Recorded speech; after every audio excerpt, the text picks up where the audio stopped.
página 14 del EPUB. 0.1. Hegel en Jena. Hegel había llegado a Jena en enero de 1801.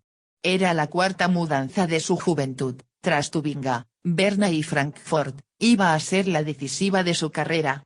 Había pasado los últimos años, aún como preceptor doméstico, en Frankfurt, 1797-1800.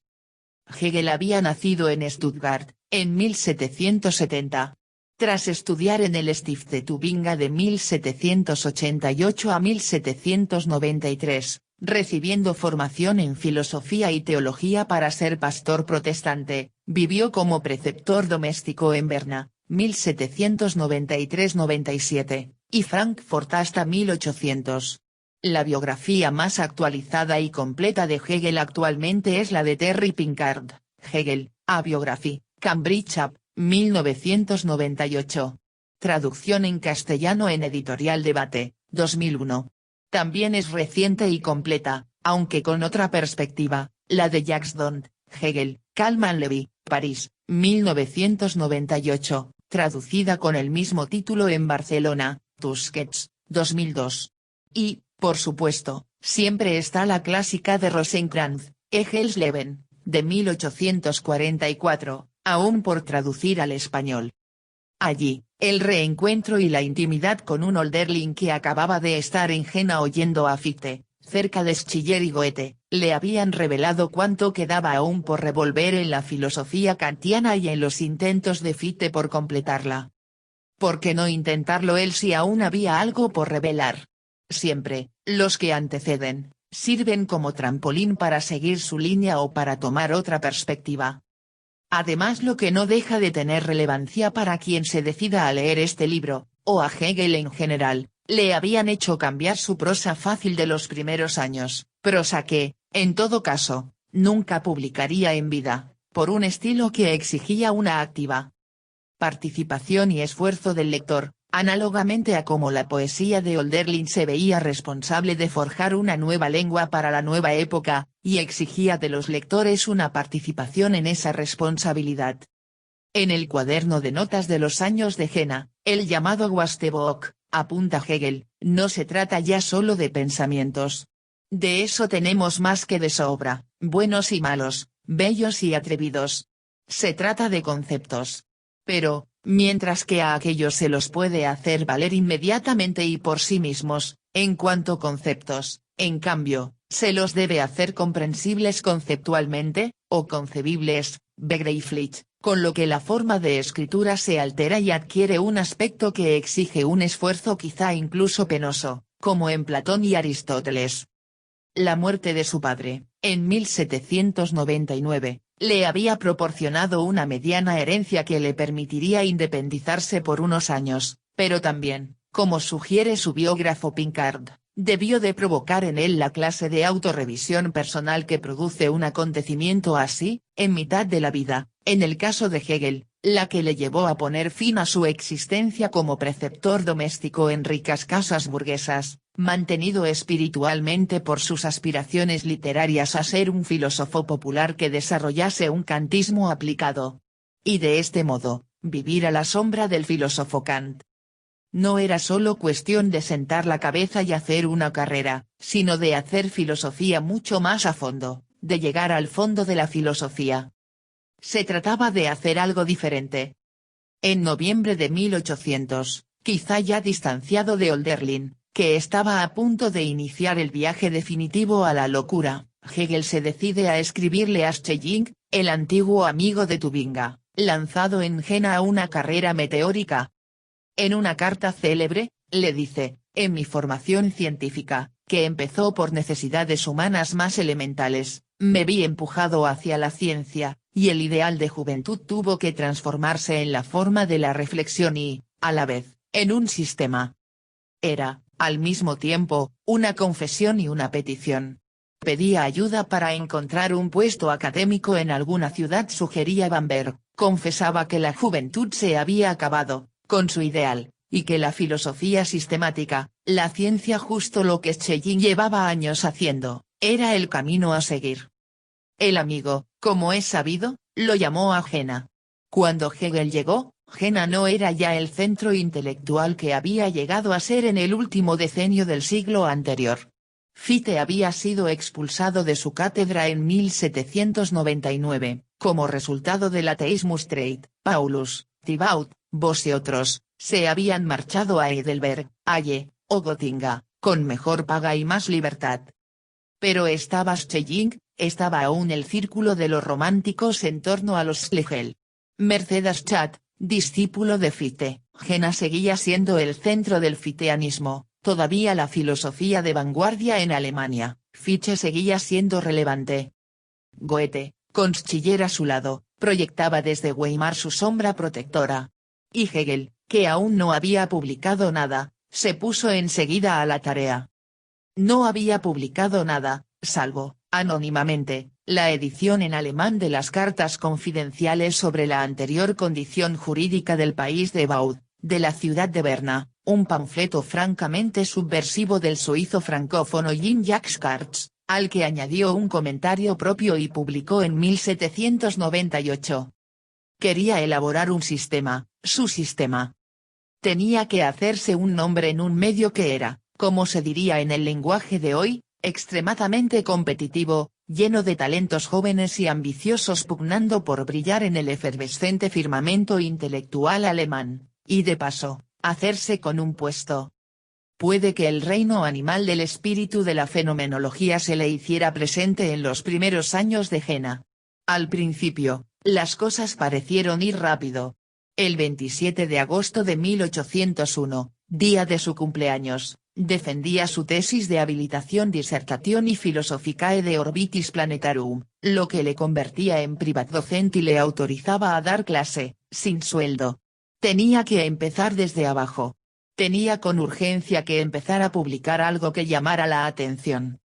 En septiembre, un mes después, salía a la luz la diferencia entre los sistemas de Fichte y Schelling, su primera publicación, un texto ya propio, hegeliano, por más que se ofreciera, y el público así lo recibiera, como una obra de filosofía schellingiana. Durante 1802 y 1803 publica, conjuntamente con Schelling, el Kritisches Journal der Philosophie. En esta revista oficial del schellingianismo publica textos nada desdeñables, como Fe y Saber o los ensayos sobre el derecho natural y el escepticismo. Empezaba a descollar, ya estaba publicando algo. Aparecen sin firma, pues ninguno de los dos amigos y coautores pone su nombre. ¿Por qué lo hizo de este modo? Pero son reconocidamente suyos, reconocibles por el mal estilo, dirían las malas lenguas. Al pollo se le reconoce por su zancada. En el semestre de 1801-1802, imparte un curso de lógica y metafísica, y anuncia ya que la editorial Cota publicará un libro suyo, o un manual con este título, para el curso siguiente. Ya requería el reconocimiento del público. Publicar un manual, o un libro propio para las propias clases, era lo menos que se esperaba de un profesor en la universidad alemana en aquellos años. Si es docente o científico y nada publica, ¿cómo justifica su puesto como docente o científico? Si alguien tiene un reconocimiento oficial, digamos como doctor, mínimo tiene que estar publicando algo. Y esto es algo normal, porque de nada sirve tener un reconocimiento académico si no se justifica con publicaciones oficiales. Un académico o un profesional no puede dormirse en sus laureles. De otra manera, solo tendría un título académico otorgado por cualquier organismo marca patito. Hegel, por su parte, no podía tener reparo en vincular su vocación de sistema a una necesidad pedagógica. Estaba obligado a publicar algo que tuviese relevancia. Pero la promesa de una pronta publicación se reiteraría en vano, ante diversas personas y de diversas maneras, durante 5 años más. La necesidad pedagógica estaba aún dentro de él mismo. El caso es que Hegel, que en algún momento ironizaría sobre la rápida sucesión de publicaciones del joven Schelling, cada una cambiando de posición respecto a la anterior, diciendo que su amigo llevaba a cabo su educación en público, tendía más bien a cumplir con la suya en privado, y a solas.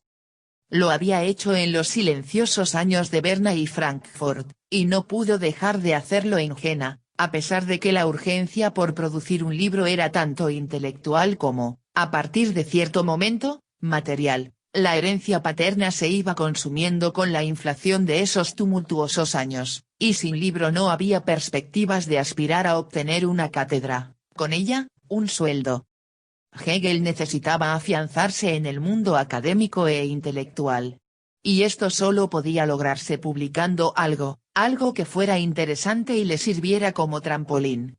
De otro modo, solo sería un vulgar transmisor de conocimientos de otros, un repetidor de doctrinas ajenas. Por más brillante que un profesional sea, no podrá agenciarse de prestigio y reputación ensalzando las glorias de otros. Pero la constancia, la resistencia o la parsimonia de Hegel no cedieron a la necesidad.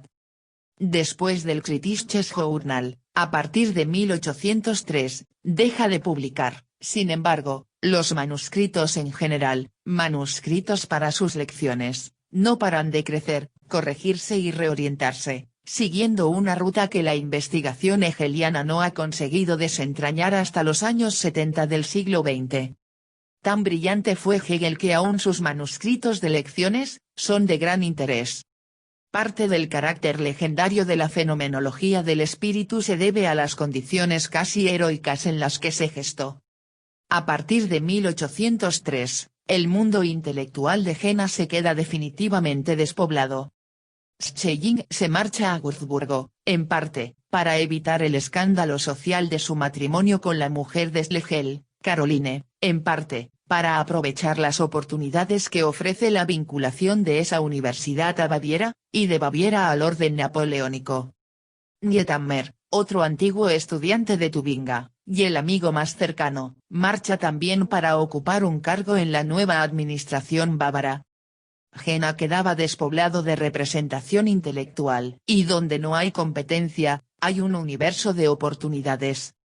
Las relaciones de Hegel con los dos hermanos Schlegel fueron siempre entre frías y nulas, pero la marcha de estos, y la disolución del círculo romántico que constituían con Dorotea y Caroline, más Novalis, muerto en 1801, y Ludwig Dieck, todos los cuales abandonan la ciudad en diversas direcciones, sellaban casi definitivamente la decadencia intelectual de Jena.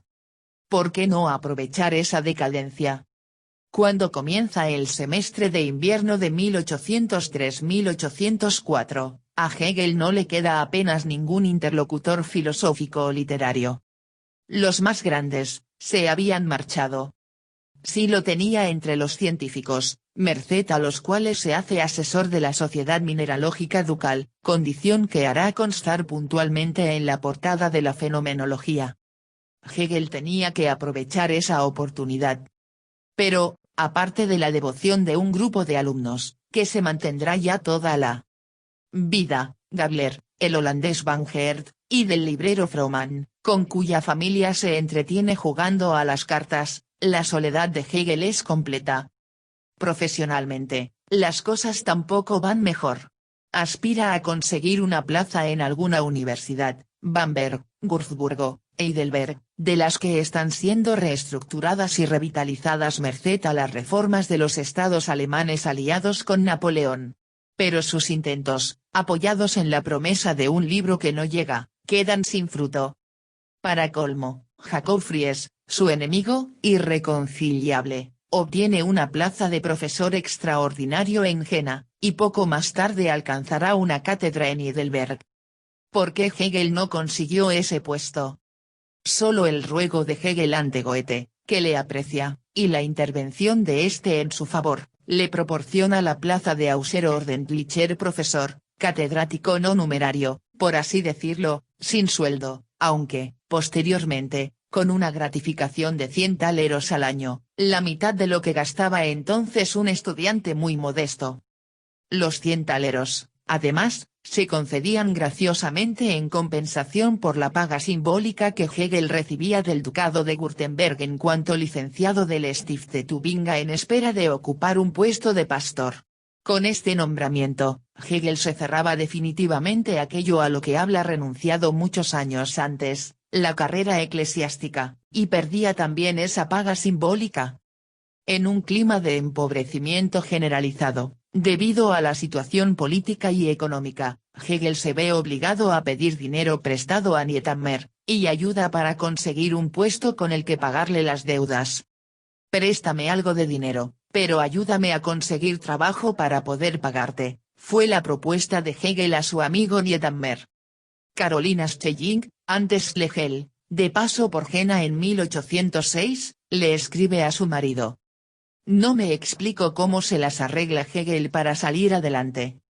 La relación de Carolina con Hegel, por cierto, era de mutua antipatía, no se llevaban bien. Hegel, que era un devoto de Antígona, tenía problemas para tratar con mujeres de carácter independiente. Hegel salió adelante, y al decir de quienes le trataban por entonces, manteniendo siempre, al menos en público, el buen humor.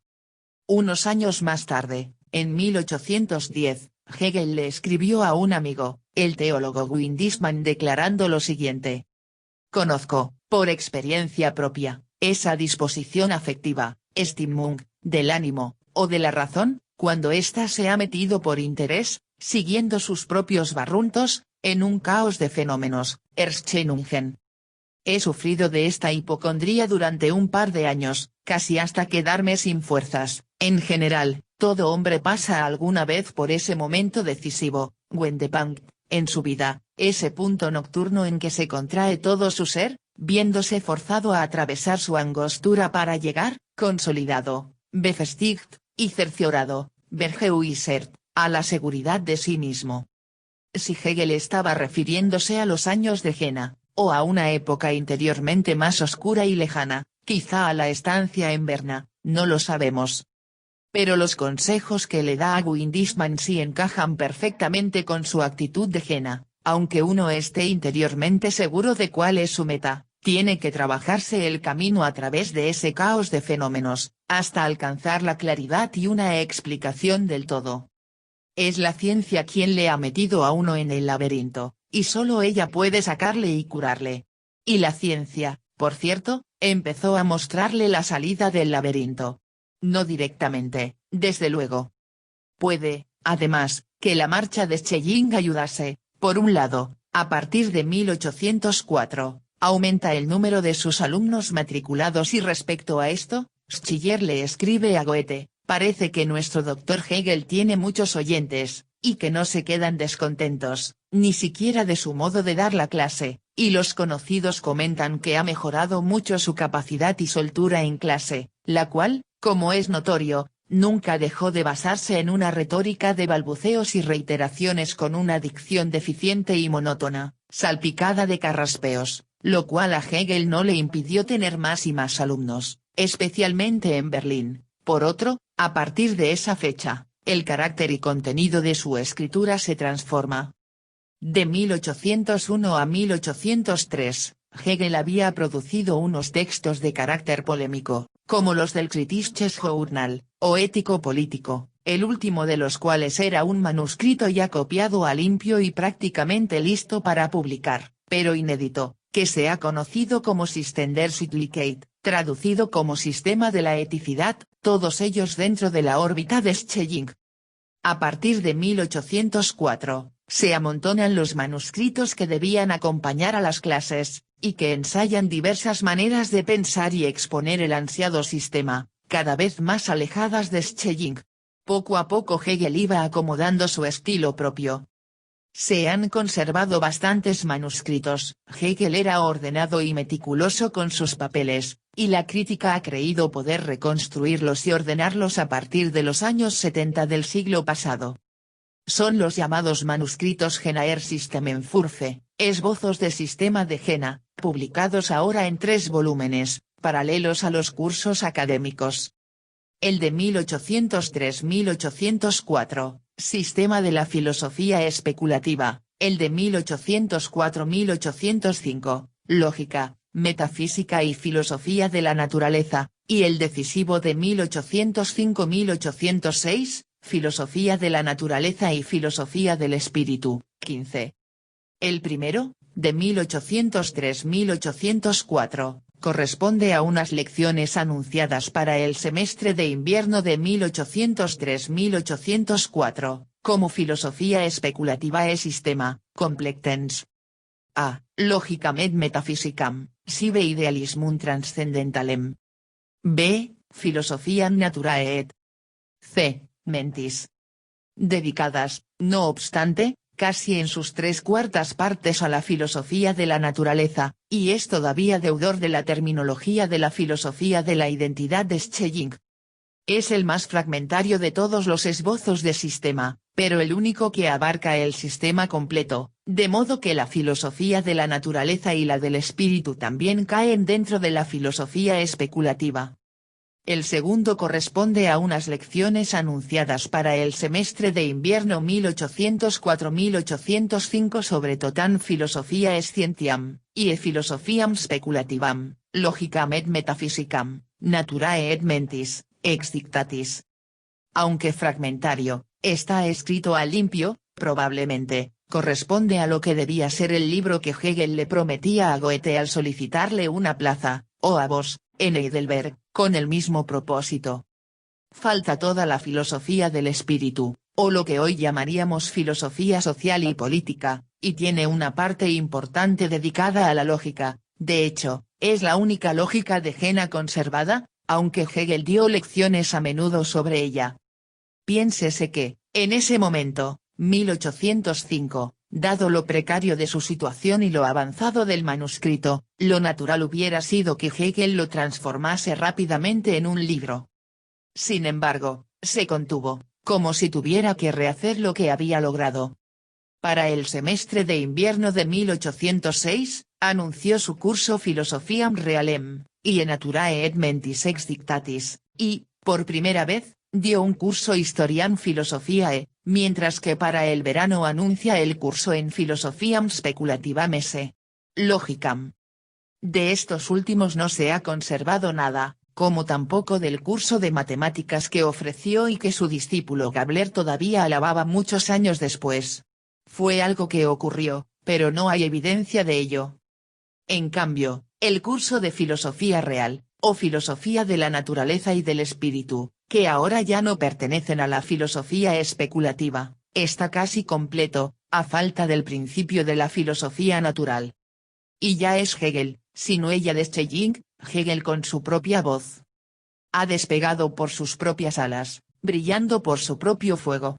Eso es lo que se busca, ser uno mismo, sin depender de otros. ¿Quién podría detenerlo ahora?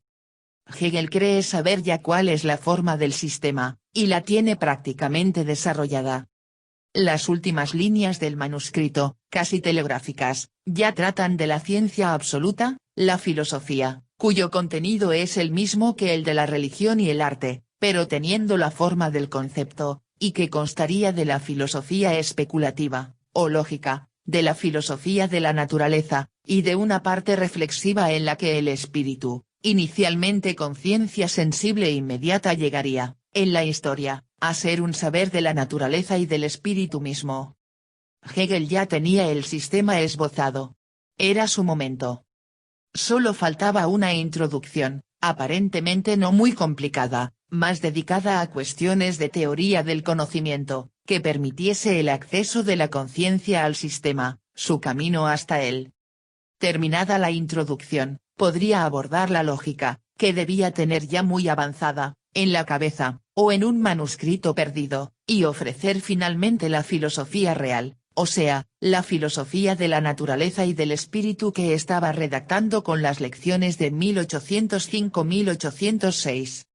Se puso, pues, a escribir esa introducción al sistema de la ciencia, o su primera parte, como luego llegaría transitoriamente a ser, en verano de 1805, y la fue redactando en los meses siguientes, a la vez que impartía, y probablemente redactaba, el curso de filosofía real, e impartía también, sin que nos hayan quedado restos, el curso de historia de la filosofía.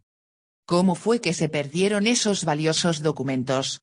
De este último curso tenemos el testimonio de Gabler, su discípulo en Jena y sucesor en Berlín, El llamado Informe Gabler sobre la vida de Hegel en Jena cuenta la fascinación de los estudiantes por ese curso en el que Hegel hacía desfilar todas las figuras de la historia de la filosofía, las hacía ocupar la escena dándoles su momento de brillo, y luego su sepelio para dejar paso a la siguiente.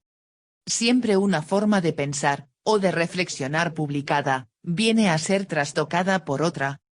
Ni siquiera Schelling, para sorpresa de todos, se libró de ese tratamiento. El esquema del desfile de figuras, ciertamente, suena ya mucho a lo que conocemos como fenomenología del espíritu, que, con otro título, se estaba escribiendo por esos meses.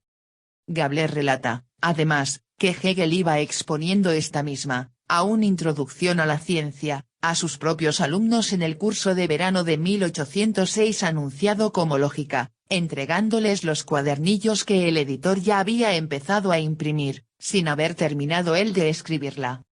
Sea que les estaba entregando material que aún no estaba publicado para la historia y gloria del autor, cantando una canción que luego será un gran éxito, una primicia. Hegel no había previsto que esa introducción le crecería mucho más allá de lo que inicialmente pensaba, que se convertiría en lo que, en sus últimos años, él llamó su viaje de descubrimiento, y acabaría por ser el libro tantos años prometido. Demasiado tarde, porque para cuando acababa de escribir libro, en otoño de 1806, el prólogo lo escribiría en enero de 1807, los acontecimientos externos, históricos, y los personales ya le habían expulsado de Jena, y de la enseñanza universitaria. Y en una medida suficiente para nutrir leyendas, esos acontecimientos se intrincaron en la escritura de una obra gestada durante tanto tiempo. Los sucesos sociales o políticos, terminan direccionando la vida de todos los seres humanos. Para el semestre de verano 1807, periodo que no llegó a impartir, Hegel pudo por fin anunciar el curso Logicam et Metaphysicam, Praemissa Phänomenologia Mentis ex libro suo, System der Wissenschaft, erster Teil, BAM. U. W con diéresis RZB. Beigo Ebard 1807. Cuando ya tenía el manual, dejó de tener clases. En 1807 marchó de Jena definitivamente, a Bamberg, donde Niethammer le había encontrado un puesto como director de la Bamberger Zeitung. La siguiente estación de su vida, un año después, sería Nuremberg, como director del Gymnasium. Página 42 de Lepub.